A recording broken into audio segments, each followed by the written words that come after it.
የተወደዳችሁ የእውነት ቃል አገልግሎት የሚዲያ ፕሮግራም ተከታታዮች የእግዚአብሔር ጸጋና ሰላም ይብዛላችሁ። አሜን። በዚህ አገልግሎት ሳምንታዊ የሚዲያ ፕሮግራሞች ከዚህ ቀደም የተለያዩ ርዕሶች እየተነሱ ለተመልካቾችና ለአድማጮቻችን እንደቀረቡ ይታወቃል። ብዙም እንደተጠቀማችሁበት ተስፋ እናደርጋለን።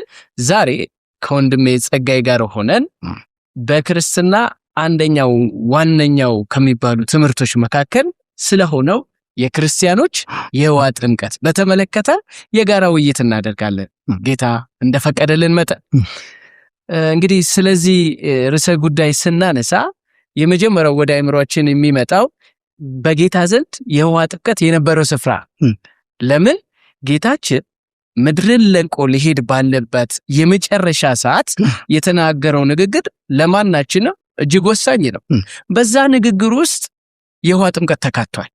ማቴዎስ 28 ቁጥር 19 ላይ እንግዲህ ሂዱና አሕዛብን ሁሉ በአብ በወልድና በመንፈስ ቅዱስ ስም እያጠመቃችኋቸው ያዘዟችሁን ሁሉ እንዲጠብቁ እያስተማራችኋቸው ደቀ መዛሙርት አድርጓቸው ብሏል። እንግዲህ በጌታ የመጨረሻ ንግግር ውስጥ ትልቅ ስፍራ የተሰጠው ስርዓት ነው ጥምቀት ማለት።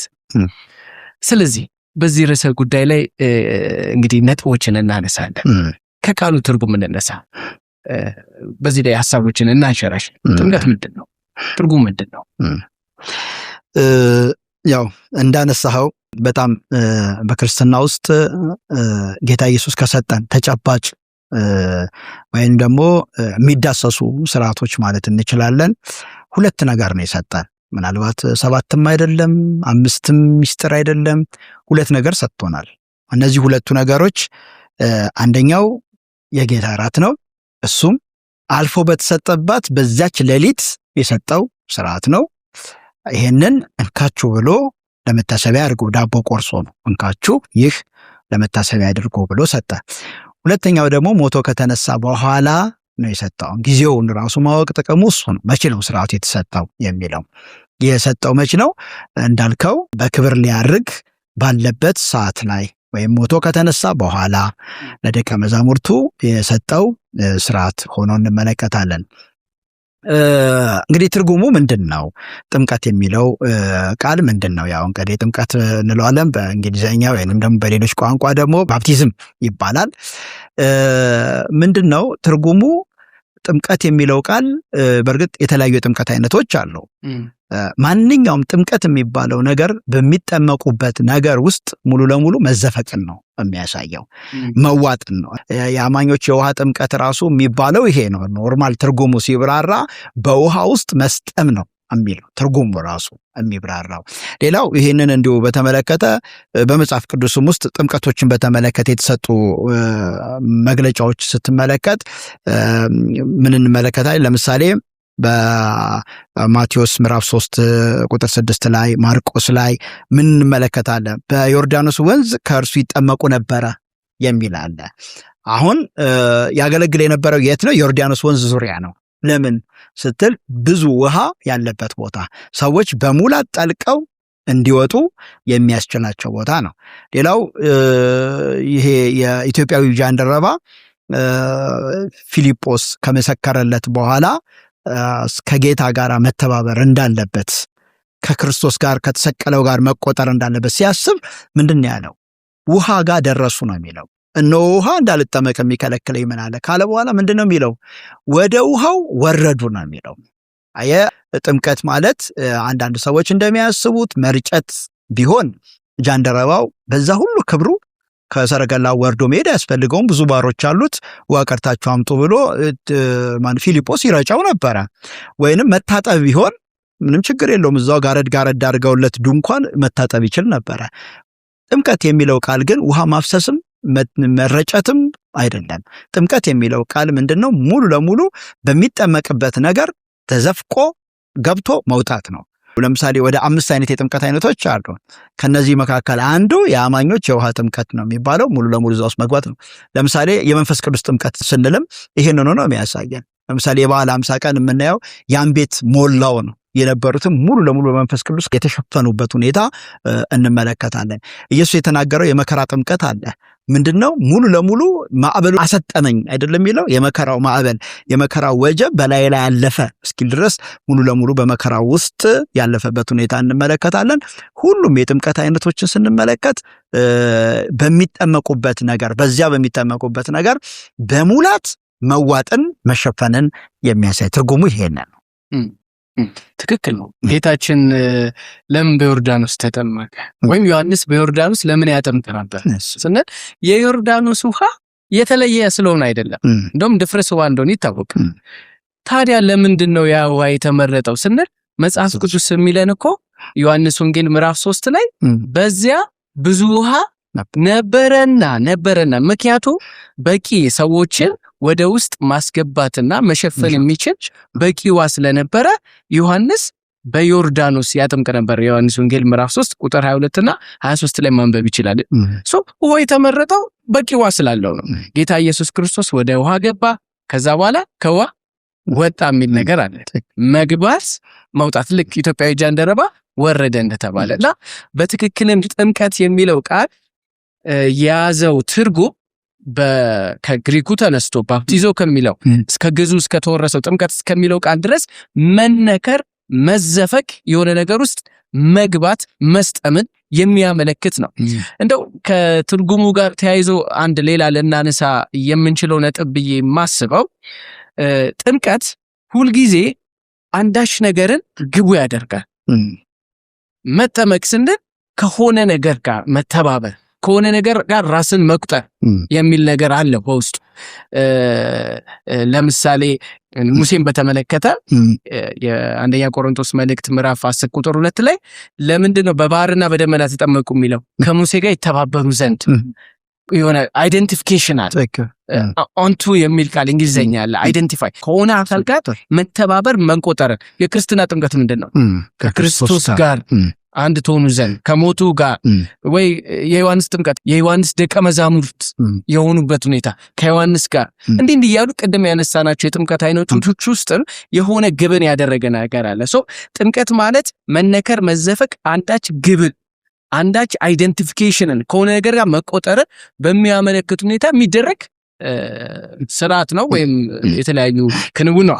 ኦኬ መልካም ጽግሽ ስለ ጥምቀት ትርጉም ይሄን ያህል ከተነጋገረ ቀጣይ እንድናነሳ ያዝነው የጋራ ነጥቦች ናቸው። እንግዲህ አብረን ነጥቦችን ያነሳናቸው ምናልባት ከሱ በፊት ጥምቀት መረጨት ነው የሚለው አቋም ሰዎች ለምንድን ነው የሚይዙት? ብዙ የስተት ትምህርቶችም ይሁን ብዙ ከቃሉ የወጡ ተግባሮች ክርስትና ውስጥ ልምምድ ሆነው የሚገቡት አንድን ጥቅስ በአግባቡ አለመረዳት፣ ሁለተኛ ደግሞ በእኛው አቅም የእግዚአብሔርን ነገር እንመለከተዋለንና ምንድነው አንዳንዱ እንደው ከሰማዋቸው ነገሮች በመጀመሪያዊቱ ቤተክርስቲያን የወንጌል ስብከት ቀን 3000 ሰዎች ነው ያመኑት አይደለ? እነዚህ 3000 ሰዎች ሁሉ የት ነው ያጠመቋቸው? እና መርጨት ካልሆነ አሁን እንዲህ ተብሎ መጽሐፍ ቅዱስ ይፈታል። እና በእውነት አሁን ይሄንን አባባል የሚገርም እንዲሁ ዝም ብሎ ተራሱ አይደለም። በጣም ትልልቅ የሚባሉ የእምነት አባቶች የሚባሉ ሳይቀር የሚጋሩት ሆኖ ታገኘዋለህ። እና እንደው ብዙ ትምህርቶችን ከዚህ በፊት አንስተናል አይደለ? አንድን ነገር የምንሳሳተው ለምንድን ነው? መጽሐፍ ቅዱስ ያልገለጠውን ነገር ገለጠው ብሎ መናገር አይቻልም። ወደፊት እንመጣለን ስለ ሕፃናት ጥምቀት። ለምን ሕፃናት ይጠመቃሉ ሲባል አይ ቤተሰቡ አመነ ከተባለ ሕፃናትም ሳያምኑ አይቀርም። ተጠመቁ ቤተሰብ ከተባለ ልጆችም አሁን እንዲህ የተባለ መጽሐፍ ቅዱስን መፍታት በጣም ከባድ ነው። ትልቁን የእግዚአብሔርን አሰራር በእኔ በትንሿ ትንትዬ አእምሮ ለመተንተን የሚደረግ ነገር ነውና ምናልባት ትርጉሙ ላይ ስለሆነን ያለ ነው። እንደው ይሄንንም አባባል ከሰሙት ሰዎች መጽሐፍ ቅዱስ አላለም። መጽሐፍ ቅዱስ ያለው መጠመቅ የሚለው ቃል በመጽሐፍ ቅዱስ የተቀመጠልን መጠመቅ ነው እንጂ መረጨትም አይደለም፣ መታጠብም አይደለም፣ ውሃ ማፍሰስም አይደለም። መጠመቅ ከሆነ ደግሞ የሚያሳየን ወደ ብዙ ውሃ ወዳለበት ሄዶ ሰጥሞ ከዛ ውስጥ ማንነትን ሁሉ በዛ ውስጥ የራስ የነበረው የቀደመውን ማንነት ሁሉ ማጥፋትንና በአዲስ ማንነት መነሳትን የሚያሳይ ነው። እንዲህ ልንረዳ ይገባል ማለት ነው። ትክክል። አሁን እኮ ተጠመቀ ተነከረ ከሆነ መነከርና መረጨትን በቃል እንኳን እንዴት አንድ ይሆናል? ይሄ በላና ተኛ አንድ ናቸው እንደማለት ነው። እና በጣም የቃል ትርጉም የቃል ብቻ አይደለም። አሁን እንደው ስንገባ እኮ ጥምቀት የያዘው ሐሳብን ራሱ መርጨት የሚለው እንኳን ጫፍ አይደርስም፣ በፍጹም አይገልጦ። በክርስትና የሚፈጸመው የጥምቀት ዓላማን ስናነሳ የበለጠ ሐሳቡን እናሳድገዋለን። እንዳልከው ሊሰመርበት ይገባል። መርጨትም መታጠብም አይደለም፣ መነከር፣ መዘፈቅ፣ ውሃ ውስጥ መግባት። ቃሉ ራሱ መጽሐፍ ቅዱስ ለይቶ የተጠቀመው ይሄንን። እስቲ ወደ ክርስትና የውሃ ጥምቀት እንምጣ። ምንድነው የክርስትና የውሃ ጥምቀት ዓላማዎቹ ምን እንደሆኑ እስቲ እንወያይበት። እንግዲህ ያው የክርስትና የውሃ ጥምቀት ያው በይበልጥ የውሃ ጥምቀት ላይ ቀደም ያነሳናቸው የጥምቀት አይነቶች አሉ አይደለ? ዮሐንስ ጥምቀት አለ፣ የክርስትና የውሃ ጥምቀት አለ። ሁለቱም ባህሪያቸው ተመሳሳይ ነው፣ ያጠማመቃቸው ሲስተም ማለት ነው። ዮሐንስ የውሃ ጥምቀት ስፔሻሊ የሚያሳየው ምንድነው? ከሚመጣው መሲህ ጋራ መቆጠር ወይም የሚመጣው መሲህ ለመቀበል ዝግጁ መሆንን የሚያሳይ ነው። የአማኞች የውሃ ጥምቀት ግን ከሞተው ከተነሳው ክርስቶስ ጋራ ራስን መቁጠር ነው። ምክንያቱም ሮሜ ምዕራፍ 6 ላይ የሚነግረን ከእርሱ ጋራ አንድ እንሆን ዘንድ የተጠመቀን ሁላችን ብሎ ከሞቱ ጋር አንድ እንድንሆን አታውቁምን ነው። እንግዲህ አንድ የሚያውቁት ነገር በቃ ግልጽ ነው። በሮሜ ቤተክርስቲያን ዘንድ ከእርሱ ጋር አንድ ለመሆን ተጠመቀን የሚለውን ያውቁታል። እንደውም ሁለተኛ ማሳየት የፈለገው መንፈሳዊውን ጠባይ ነው። መንፈሳዊ ጠባይ ይሄ ስጋን መግደል ወይንም ለኃጢአት መሞትን ይሄንን ለማሳየት ነው እንደውም ጽሑፉን ያቀረበው እንጂ ስለ ጥምቀትም ሊያነሳ አይደለም። ምክንያቱም ያማ እንደሚያውቁት እኮ እዛው ነገረን። ከእርሱ ጋር አንድ እንሆን ዘንድ የተጠመቅን ሁላችን ከሞቱ ጋር አንድ እንሆን ዘንድ እንደተጠመቅን አታውቁምን ሲል ምን ማለት ነው?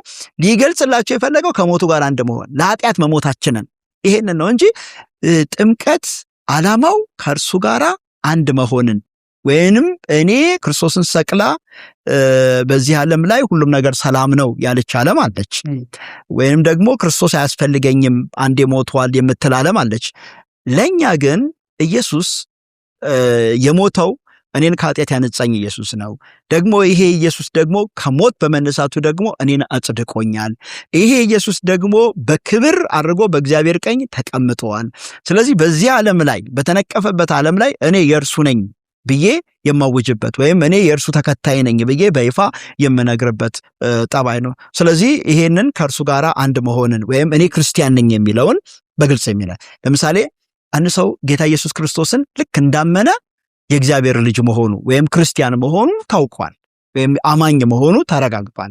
ነገር ግን ይሄ ሰው በእግዚአብሔር ታውቆለታል። እንደውም በእግዚአብሔር መታወቁ የምንመለከተው ምንድነው? የመንፈስ ቅዱስ ጥምቀት ተካፋይ ሆኗል። ኢሚዲየትሊ ሲያምን አይደለ? ልክ ጌታን ሲያምን መንፈስ ቅዱስን ይቀበላል። ስለዚህ በመንፈስ ቅዱስ ይታተማል። ከዛ በኋላ በእግዚአብሔር ዘንድ እውቅና አለው፣ የእግዚአብሔር ልጅ ነው፣ ዳግም ተወልዷል። ነገር ግን በሰው ዘንድ ባለው ምልልሱ ግን እንዴት ነው የሚያረጋግጠው ሲል እኔ ክርስቲያን ነኝ የሚለውን በተግባር የሚያረጋግጠው ወደ ውሃ ውስጥ ገብቶ ከውሃ ሲወጣ ላለፈዋ ዓለም ሞቻለሁ፣ ለኃጢአት ሞቻለሁ፣ ወይም ደግሞ ድሮ ለነበረኝ ሶሳይቲ ለነበረው ዓለም ከዛ ጋር ያለኝ ግንኙነት አቁሜ የተሰቀለውን የሞተውን ከእርሱ ጋር ህብረት አድርጌያለሁ ብሎ ይሄንን በይፋ የሚያውጅበት ሁኔታ ነው እንመለከታለን። ይሄ በተለያዩ ምሳሌዎችን ማየት ይቻላል። ለምሳሌ እስራኤላውያን ከግብጽ ሲወጡ ጳውሎስም ጽፎታል አይደለ? አንደኛ ቆሮንቶስ ምዕራፍ 10 ላይ ሁሉም በደመናና በባህር ተጠመቁ ይላል አይደለ? በደመና ኤታም ላይ ሲጠመቁ እንመለከታለን። በባህር ደግሞ ያው ፊያይሮትን ካለፉ በኋላ ውሃ ውስጥ ገብተው ወጡ። ለምን ገብተው ወጡ ስንል ግብጽ ሙሉ ለሙሉ ለነሱ መሞቷን ያረጋገጡበት፣ እነሱም ለግብጽ መሞታቸውን ያረጋገጡበት፣ ከዛ ሙሴን ይተባበሩ ዘንድ በባህር ተጠመቁ ነው ሌላው። ስለዚህ አንድ የሚያሳየው ነገር ትልቅ ነገር ምንድነው? የነበርኩበትን ዓለም የነበርኩበት የኃጢአተኛ ሶሳይቲ ወይንም ማህበረሰብ ከዚህ በኋላ ከዚህ ጋር ግንኙነት የለኝም። እኔ ግብፅን ትቻለሁ፣ ዓለምን ትቻለሁ። ከዚህ በኋላ ሙሉ ለሙሉ ፊቴን ወደ ክርስቶስ አዞሬያለሁ። እርሱን እተባበረዋለሁ። የኛ የምድረ በዳችን መሪ ኢየሱስ አይደለም? እርሱን ተባበራለሁ ወይም ከእርሱ ጋር እጓዛለሁ ማለት ነው። እንደውም አንድ መዝሙር አለ አይደለ? መስቀል ከፊቴ ዓለም ከኋላዬ ነው። ጥሩ ይገልጸዋል እዛ ጋር እያስባለሁ። እንግዲህ ዓላማውን ያልከኝ አይደለ? ምንድነው የክርስትና የውሃ ጥምቀት የሚለው እንዳነሳው ነው። በእርግጥ ከዚህ የተለየ ዓላማ የለውም። ነገር ግን እንደው በተለየ ደግሞ አገላለጥ ለማስቀመጥ ያህል ሁልጊዜ ይሄን ጥያቄ ሲነሳ አንደኛ ጴጥሮስ ምዕራፍ 3 ነው ወደ አይምሮ ይመጣው። ለምን አንደኛ ጴጥሮስ ምዕራፍ 3 ላይ ጴጥሮስ ሲናገር ምን አለ? ቁጥር 20 ላይ ጥቂቶች ማለት 8 ነፍስ በውሃ የዳኑበት መርከብ ሲዘጋጅ የእግዚአብሔር ትዕግስት በኖህ ዘመን በቆየ ጊዜ ቀድሞ አልታዘዙም። ይህ ውሃ ደግሞ ማለት ጥምቀት ምሳሌው ሆኖ አሁን ያድነናል የሚል ሌሎች ትርጉሞች ላይ ይሄ የዚህ አማርኛው ላይ የተቀመጠው ቀለል ባለ ሁኔታ እንዲገባን ተደርጓል። በእርግጥ ይሄንንም ረጋ ብለን ካነበብነው ግልጽ ነው። ምንድነው? በኖህ ዘመን ውሃ መጥቶ ነበረ። ያ ውሃ መጽሐፉ ቃል በቃል የጥፋት ውሃ ብሎታል። ያ የጥፋት ውሃ ሰውን ሁሉ ፍጥረትን ሁሉ ከምድር የሚያስወግድ ነበር። የእግዚአብሔር ፍርድ ምሳሌ ነው የጥፋት ውሃ እንደ ስሙ ማለት ነው። እነ ኖህ ከዛ ከጥፋት ውሃ የዳኑት በምንድን ነው ስንል በመርከብ ዕብራውያን እንደነገረን ዕብራውያን መጽሐፍ ምዕራፍ 11 ላይ ይሄ በኖህ ዘመን መጥቶ የነበረው ዘፍጥረት ምዕራፍ 6 እና 7 ላይ የጥፋት ውሃ የተባለው ውሃ ይህም ውሃ ምን ይለናል? ምሳሌው ሆኖ የማን ምሳሌ ስንል የጥምቀት ምሳሌ ነው። የጥፋት ውሃ የጥምቀት ምሳሌ ነው። ጥምቀት ላይ የምንጠቀመው ውሃ የሚያሳየው ነገር ፍርድን የእግዚአብሔር ፍርድ የሚያመለክት ነው። የጥፋቱ ውሃ ምሳሌ ከሆነለት እዚህ ጋር እያየን ያለ ነው ፍርድ ነው ማለት ነው። አሁን የጥምቀቱን ውሃ የጥፋቱ ውሃ ምሳሌ ከሆነለት ዋና የተፈጸመው ምሳሌ ከሆነለት የጥምቀቱ ውሃ ፍርድን የሚያሳይ ከሆነ በፍርድ ስር መሆንን የሚያሳይ ከሆነ ይሄ ፍርድ የጥምቀቱ ውሃ አክቹዋል ነው ወይስ ምሳሌ ነው የሚለውን እዚህ ጋር መመለስ እንችላለን። የጥምቀት ውሃ እግዚአብሔር ዳይሬክትሊ ስንጠመቅ የሚያወርደው የፍርድ አይነት አይደለም። ፍርድ አይደለም፣ ዳይሬክት ፍርድ አይደለም። ምንድነው ታዲያ የምንለው? የእግዚአብሔር ፍርድ ማሳያ ነው፣ ምሳሌ ነው። ለጥምቀት ውሃ የጥፋት ውሃ ምሳሌ ነው። ለእግዚአብሔር ፍርድ በኃጢአት ላይ ላለ የእግዚአብሔር ፍርድ እኛ የምንጠመቀው ጥምቀት ምሳሌ ነው። ራሱ ደግሞ ለዛኛው ምሳሌ አክቹዋል ስላልሆነ የት ነው ዋናው አክቹዋል የተፈጸመው ካልን መስቀል ላይ ነው። ክርስቶስ የሁላችንን ኃጢአት በመስቀል ተቀበለ። ጴጥሮስ በመልእክቱ ቀደም ብሎ ቁጥር 18 ላይ ስለ ኃጢአት ሞተ ይላል። ስለ ኃጢአታችን ሞተ። የእግዚአብሔርን ፍርድ በሙሉ ጽዋውን በሙሉ የተቀበለና አክቹዋሉን መስቀል ላይ የሞተው ክርስቶስ ነው። የጥምቀት ውሃ ምሳሌ ነው ማለት ነው። ለዋናው ለክርስቶሱ ሞት ፍርድ ምሳሌ ነው። ታዲያ ይህ ምሳሌ በሆነው ጥምቀት ውስጥ እኛ ምንድነው የምናደርገው ስንል አክቹዋሉን ሞት የሞተውን ክርስቶስ በመስቀል ላይ የሞተውን ሞት የተቀበለውን ፍርድ እኛ በውሃ ውስጥ በምሳሌነት እዛ ውስጥ በመግባት ክርስቶስ ስለ እኛ ሞቷል የሚለውን እንመሰክራለን። ዋናውን ሞት የሞተው ክርስቶስ ነው። እዚህ ውሃ ውስጥ ስንገባ ክርስቶስ እዛ ውስጥ አልሞተም፣ የለም። የእግዚአብሔርን ፍርድ እዚህ ጋር የለም። ታዲያ ምንድነው እያደረግን ያለ ነው? በመስቀል ላይ ስለ እኛ ምትክ ሆኖ የሞተው ኢየሱስ የሞተው ሞት የእኔን ሞት ነው። እኔ በዛ መስቀል ላይ በእግዚአብሔር እንደ ሞትኩ ተቆጥሬያለሁ። ቆላሲስ ላይ በእርሱ መገረዝ ተገረዛችሁ እንደሚል በእርሱ ሞት ሞታችሁ። ስለ እኛ አይደል? ምትካችን ሰብስቲቲዩት ነው አይደል? ምትክ አይደለ? የኔ ቦታ ነው ክርስቶስ የያዘው። ያ ቦታ ላይ እግዚአብሔር ሲያይ ክርስቶስ ሞተ ብቻ አይደለም የሚለው ሮዳስ ሞተ፣ ጸጋዬ ሞተ ብሎ ነው የሚቆጠርልን። ቁጠሩ አይደል የተባለ እንደ ሞታችሁ ቁጠሩ። የተቆጠረ በእምነት ተቆጠረልን። ያ በእምነት የተቆጠረውን በምሳሌ በስርዓት ስናሳየው ጥምቀት ይባላል። እና ጥምቀት ምንድነው?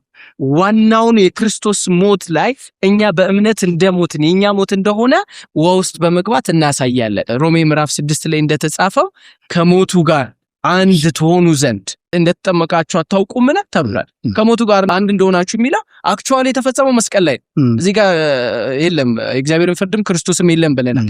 ከሞቱ ጋር አንድ ከቀራንዮ ሞት ጋር አንድ መሆናችን የምናሳይበት ከሞቱ ጋር ብቻ አይደለም፣ በጥምቀት ከእርሱ ጋር ተቀበራችሁ ይላል። ቀብር ነው ጥምቀት ራሱ ሞቱ ጋር አንድ መሆን ደግሞ ቀብር። ስለዚህ የክርስትና ጥምቀት ዋና ዓላማ ከክርስቶስ ሞት ጋር አይደንቲፊኬሽን ራሳችንን በውጫዊ ስርዓት በቁሳዊ ስርዓት አንድ መሆናችንን የምናሳይበት የእምነቱን በምሳሌ የምንገልጥበት ነው ብዬ አስባለሁ። ምናልባት የምታነሳው ነጥቦች ካሉ ጸግሽ መጨረስ ይችላል። እዚሁ ሮሜ ላይ እንዲሁ አንድ ቃል ለመጨመር ያህል ነው። ከክርስቶስ ጋር ከሞትን ከእርሱ ጋር ደግሞ በሕይወት እንኖራለን ይልና ቁጥር 9 ጀምሮ የሚገልጸው ምንድነው? ክርስቶስ ከሙታን ተነስቶ ወደፊት እንዳይሞት ሞትም ወደፊት እንዳይገዛው እናውቃለን ይላል። መሞትን አንድ ጊዜ ፈጽሞ ለኃጢአት ሞተዋልና በሕይወት መኖርን ግን ለእግዚአብሔር ይኖራል። እንዲሁም እናንተ ደግሞ ለኃጢአት ሞታችሁ ግን በክርስቶስ ኢየሱስ በጌታችን ሆናችሁ ለእግዚአብሔር ሕያዋን እንደሆናችሁ ራሳችሁን ቁጠሩ የሚል ነው። እና እንዳልከው ነው ጥምቀት ወደ ውሃ ውስጥ ሲገባ የሚያሳየው ምንድነው? የመጀመሪያው ቀደም እንዳልከው ነው፣ ክርስቶስ ለእኔ ሞቷል ነው።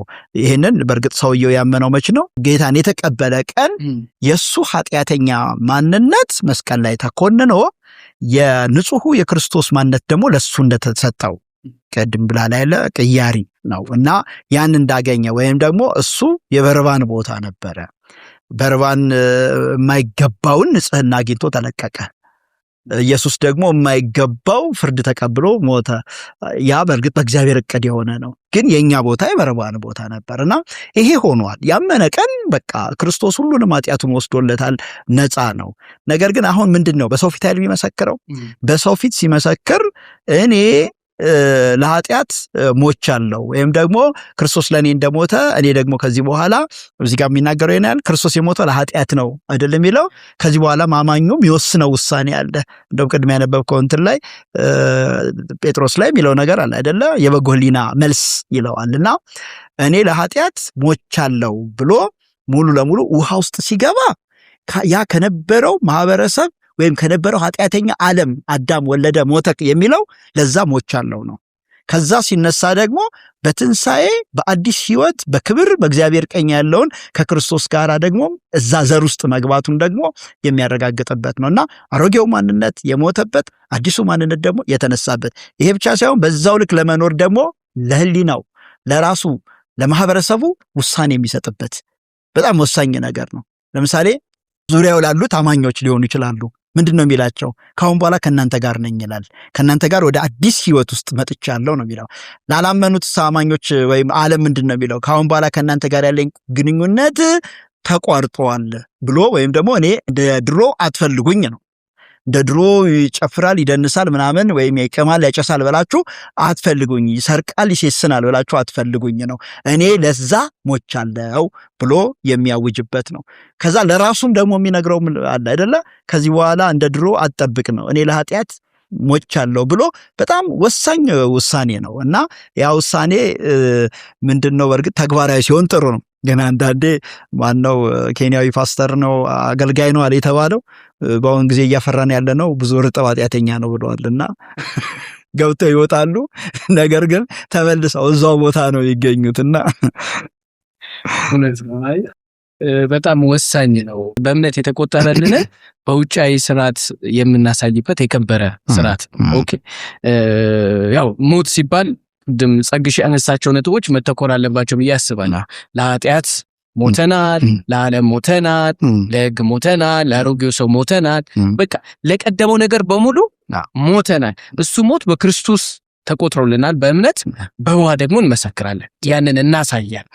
ራሳችንን ከክርስቶስ ጋር መቁጠራችንን በእምነት መቁጠራችንን በተግባር እናስመሰክራለን ማለት ነው በጥምቀት። መልካም እዚህ ጋር እንደው በጋራ እንድናነሳው ያዝነው አንድ ነጥብ አለ። ዓላማ ነው አሁን ዋና ዓላማ ከክርስቶስ ጋር መሞት ከክርስቶስ ጋር መቀበር በእምነት የሆነውን በተግባር ማሳየት ነው ብለን ዋናውን ክርስቶስ ፈጸመው አክቹዋሊ ያ ሞት እኛ የሞትንበት ነው። እኛ ሳንኖር ክርስቶስ መስቀል ላይ የኛን ሞት ሞቶልናል። አሁን ደግሞ እኛ ወው ስንገባ ያኔ እኛ ሳንኖር ክርስቶስ የሞተልንና ዛሬ አምነን በእምነት ላይ የተቆጠረልን እንመሰክራለን። ጥሩ ዓላማ ያሉት እስቲ ብዙ ጊዜ ይነሳሉ። አሁን እንሰፋለን ከዘላለም ሕይወት ጋር የቤተክርስቲያን አካል ሆኖ ከመጨመር ጋር የሆነ ጸጋን ከማግኘት ጋር ከመሳሰሉት ጋር በውሃ አማካኝነት ወውስ ገብተን የሆነ የምናገኘው ነገር አለ እንዴ? ማለት እንደዚህ አይነት የዘላለም ሕይወት ነው እስቲና ብዙ ጊዜ ቅድም እንዳልነው ልክ ዓላማው በሆነ ጥቅስ ይፈለግለታል። ሰው መጀመሪያ ሁልጊዜ ምንድነው የሆነ አቋም ይዝና ከዛ ለአቋሙ ጥቅስ ይፈልጋል። ሲፈልግ ነው ሁልጊዜም ከመጽሐፍ ቅዱስ ሰው ይፈታው። ነገር ግን ሰው መጽሐፍ ቅዱስ ምን አለ ብሎ አቋሙን በመጽሐፍ ቅዱስ ሲያስተካክል ግን በጣም ውጤታማ ይሆናል። በጣም አደገኛ ነገር ነው። ማለት ይሄ መጽሐፍ የተጻፈው በቅዱሱ መንፈስ ነው። የዚህን መጽሐፍ ሐሳብ ሌላ የፈለገው እንደዚህ ነው ብሎ እየከረከሙ ማስተካከል ይሄ አግባብ አይደለም ብዬ አስባለሁና መጽሐፍ ቅዱስ ውስጥ ስንመለከት ጥምቀት የዘላለምን ሕይወት ሊያሰጥ ይችላል፣ መዳን ሊያሰጥ ይችላል የሚል ምንም ፍንጭ አናገኝም። በእርግጥ ሰዎች የተሳሳቱባቸው ጥቅሶች አሉ፣ ምንም ጥርጥር የለውም። የመጀመሪያው በጣም ትልቁ የተሳሳቱበት ጥቅስ ምንድነው? ዮሐንስ 3 ነው። ዮሐንስ 3 ዳግም መወለድንና ጥምቀትን አገናኙት። ያም በጣም ትልቁ ስህተት ነው። ራሱ ከቃሉ ጋር አይገናኝም። ቃሉን ራሱ ታነሳው ይሄ የሚናገረው መጠመቅ ነው። ኢቭን መጠመቅ ራሱ ብዙ አይነት መጠመቅ አለ።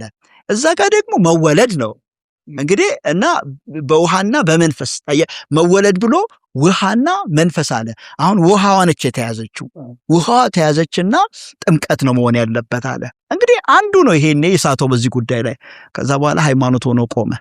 ግን ስፍራው ላይ ሄደን ስንመለከት በመንፈስና በውሃ ካልተወለዳችሁ ወይም ከመንፈስና ከውሃ ካልተወለዳችሁ ሲል ያው ምናልባት የዳግም ልደት ትምህርት ላይ በደንብ ሌሎችን ቪዲዮዎች ልታዩ ትችላላችሁ። ግን እንደው አንድ ነገር እዛ ዮሐንስ ወንጌል ላይ ብቻ ውሃው ምንድነው የሚያሳየው የሚለው እኔ ብዙ ጥቅሶች አሉ። ዮሐንስ 15 ላይ ያለው ቃል ምንድነው የሚለው? አሁን ስለነገርኳችሁ ቃል ንጹሃን ናችሁ ይላል። አየ መወለድ ያለው በምንድነው ማለት ነው? ንጹህ በሆነው በእግዚአብሔር ቃል። ምክንያቱም ውሃ ምሳሌ ሆኖ ከሚያቀርቡ ነገሮች መካከል እንደ ማዕበል ሲሆን ቅድም እንዳልከው ፍርድ ነው የሚሆነው። እንደ ማዕበልና እንደ ወጀብ ሲሆን እንደ ውሃ የሚጠጣ ውሃ እንደ ጉድጓድ ውሃ አይነት ሲሆን ደግሞ የእግዚአብሔርን ቃል ነው የሚያሳየው። እንደ ፏፏቴ ሲሆን ደግሞ መንፈስ ቅዱስ ነው። ይሄ ሄዳችሁ መመርመር ትችላላችሁ። ሁሉም ቦታ እንደዚህ ነው የሚያሳየው።